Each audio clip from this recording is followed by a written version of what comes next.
Okay, welcome back. This is part 2 of video 2, so technically I guess this is video 3 in the Next Level series, and this is ear training, part 2. This is a very foundational and important concept to learn, so I didn't want to rush it on the last video.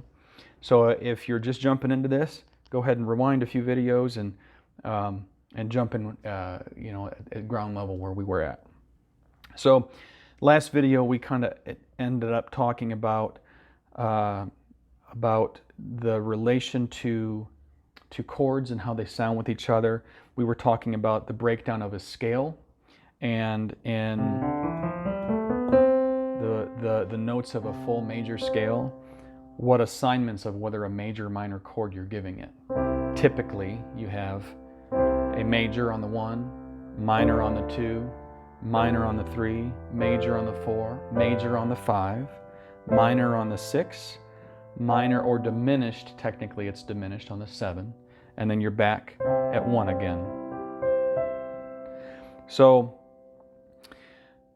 you also can start to hear the differences in the song with the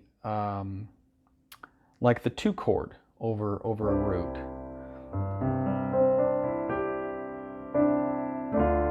That's a 2, that's a minor 2. And in the last video I talked about noticing the difference between a major and a minor chord. So if I'm on the root and I'm going to a major 2 instead of a minor 2, sometimes you hear people go from a root chord to a major 2 and then a minor 2, and then typically resolve on a 5 or a dominant 5. And there are thousands of examples of different things that you do with this. And what we're learning here in this Next Step series, when you've learned the basics of an instrument, the next step is to learn different colors that you can paint with. This whole universe here is a canvas, and you started off by painting with the color red and blue and yellow and orange and green, and now you're learning that, hey, there's a different shade of blue that I can use, or there's a different shade of red that I can use, and off of that there's a different shade, and you just learn to paint with a lot of different colors. So rules are made in this, but they can be bent and broken and manipulated, and that's the beauty of music. It's the beauty of the art and craft in this. So moving on, I want to go back to relative minors. Okay, the relative minors are the minor 6s of the chord, and every key has them, and likely in any song that you're playing in, it's going to use a relative minor somewhere in there. It might use a minor 2. Those are 2 very, very common minors that you're going to have. Relative minors, so minor 6s, minor 2s, and minor 3s are the 3 go-to, and probably in that order: minor 6, minor 2, minor 3. And this is what they sound like. So a form of Amazing Grace. Amazing grace, how sweet the sound that saved. That's a minor 6, relative minor. Saved a wretch like me. Now, a minor 2, you could just reharmonize this and play it in a different way. And I haven't practiced this, so I don't know if it's going to translate as well. But a minor 2, amazing grace, how sweet the sound. If you go a minor 2 and a minor 3, we talked about the minor 3 being the 3rd go-to option in a lot of songs, would sound like this in this order.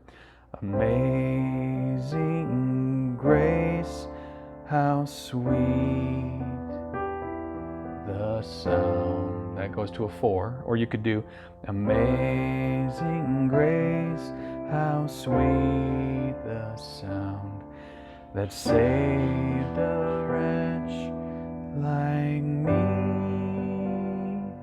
Now, obviously the song isn't written in that, but reharmonization is taking a melody and playing different chords on top of it.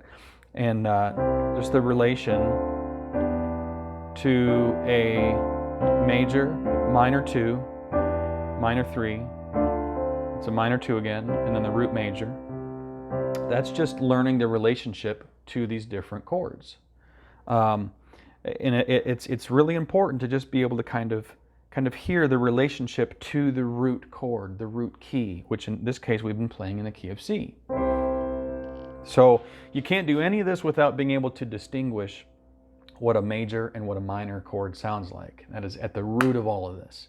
If you still don't know the difference between that, this is probably a little too complicated for you. So go back and start to memorize those. Now, I'm going to change the key up so we can just kind of get a fresh perspective with our ears. So let's go to the key of, let's go to the key of A. Okay. Now, if we go to a minor 2, that's a B minor. A minor 3 is going to be a C sharp minor. There's a song, gosh, I was raised on old music, and so I'm not quite sure. This might be Alicia Keys. Da, da, da, da, da, da, da, da. That's going from a root major, a minor, and then a third minor, a 2 minor. And that's just an example of what it sounds like in relation to the key of A.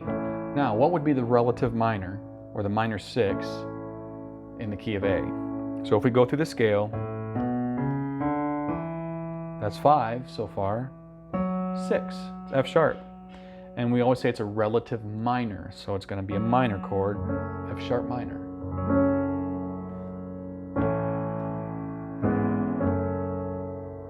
So common chords as a general rule in songs, you're going to see the root, which is the key you're in, A.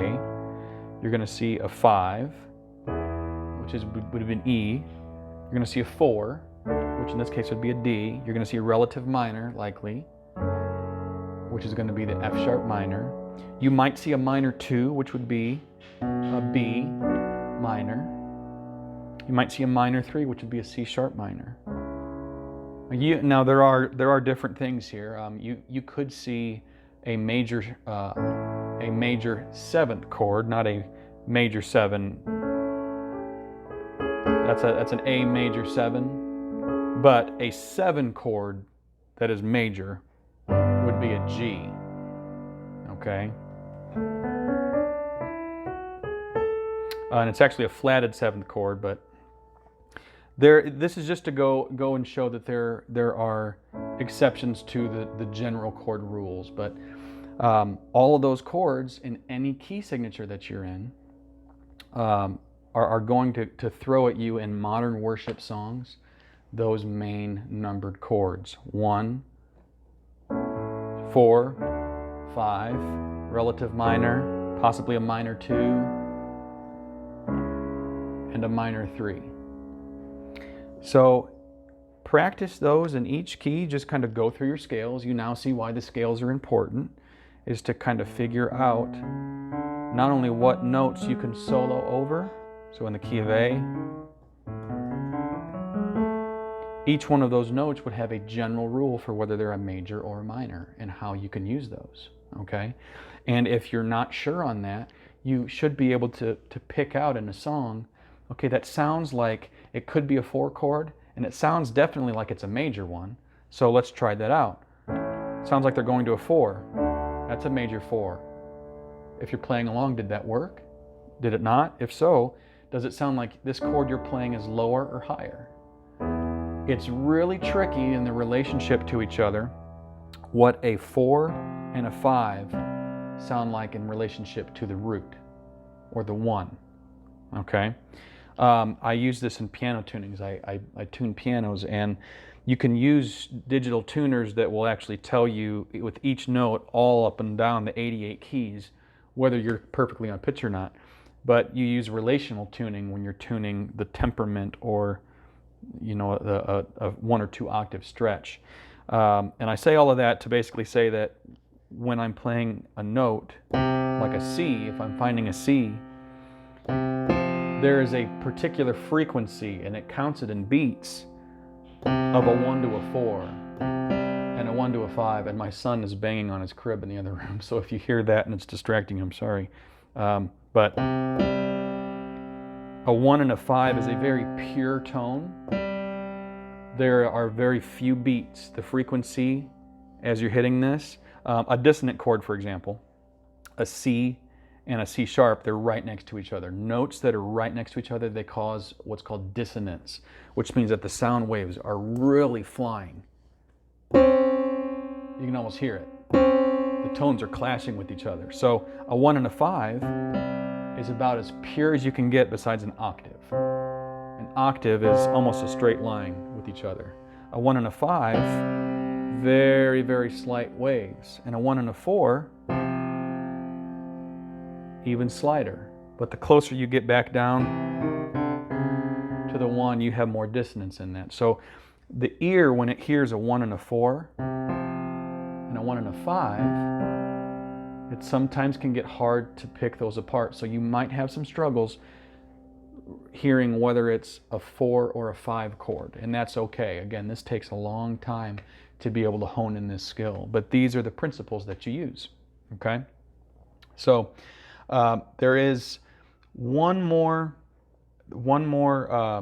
topic that I kind of want to talk about, and it's relative majors. So if there's a relative minor, there's a relative major in a chord. A lot of times you might see that if you're playing in a minor key, okay? So the song Mary Did You Know is one that comes to mind that is sung a lot around Christmas time. Mary, did you know that your baby boy would one day walk on water?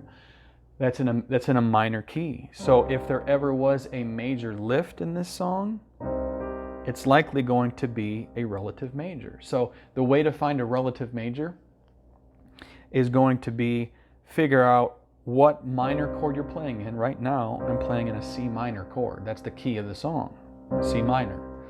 So what relative minor is a C minor of a major key? So I personally know that in the key of E flat, the relative minor is C minor. You can hear it too. Root, relative minor, 4, 5. So if C minor is the relative minor in the key of E flat, then that means if I'm in the key of C minor, E flat's going to be my relative major.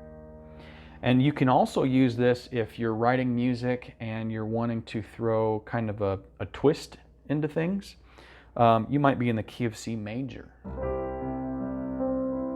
Well, if you wanted to add kind of a different flair, you could modulate to an E flat major,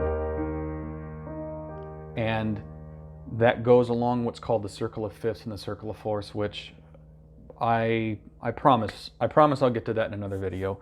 It's not really important in the grand scheme of things. That's an advanced theory of keys and of music. But basically in a nutshell, what it is a circle of fourths is playing the fourth of a root, and then the fourth of that, and then the fourth of that, and then the fourth of that. And all of these can relate to each other in how you have chord progressions that change one into the other. And it's just a fourth on top of a fourth on top of a fourth on top of a fourth. And if you go in reverse order, it becomes, instead of a fourth, it's a fifth. So a fifth on top of a fifth on top of a fifth. And it goes around in a full circle until you reach the root again. And that's a concept in even piano tunings of how you find frequencies, because they all relate to one another. They communicate well with one another. So that's it on the relative minor and relative majors. And we're going to have another video that uses those in learning major sevens and minor sevens, which are very colorful chords that can really broaden your sound and how you're playing modern songs. And I think that's about it for this lesson. A lot of stuff to unpack. I would say in this lesson, your homework would be, if you haven't done so already, go back to the beginning. Make sure that you can play all notes the chords related to that note in a major and a minor, and then go through all of your scales and just be able to play a scale. That's the key of B. We don't play in that one a lot, but that just goes to show, learn your scales so that if you're ever playing in that key, you know how to be able to float on melody or lead lines, and which chords are commonly going to be used. If you're in the key of B and you want to go to a 4 of the key of B, you don't have to think about it. You can just go to that E chord, or you can go to that F sharp major chord. If you know your scales, you can open up the world of chords. If you know your chords, you can open up your world of how chords relate to one another and expound on those with some very colorful things. So know your scales, know your inversions of those. So if you're playing a B, be able to play that B in all different inversions, and then start to notice the difference, practice hearing what a major chord and a minor chord sound like, what a major 1 sounds like compared to a major 4 or a major 5 or a minor 2 or a minor 3, minor 6. I mean, just try to start to notice the relationship that those chords have with each other, and pick them out in songs. If you're listening on the radio to a song, you don't have to know that it's in the key of F or it's in the key of B flat. You can just hear what the relationship to those 4 or 5 relative minor chords sound like, and that's going to be crucial in picking up what's already in your head. And then when you get to your instrument, it's just basically putting words to it. You're actually writing out your poetry on the instrument with what's already in your head. And what's in your head is the theory, it's the sound, it's everything put together. So I would go through that. You don't have to worry about relative majors, but keep in mind relative minors, those minor 6s in every key. We're going to use that quite a bit going ahead. Okay? So thank you for sticking with me. I know that was a lot thrown at you, and we will see you in the next video.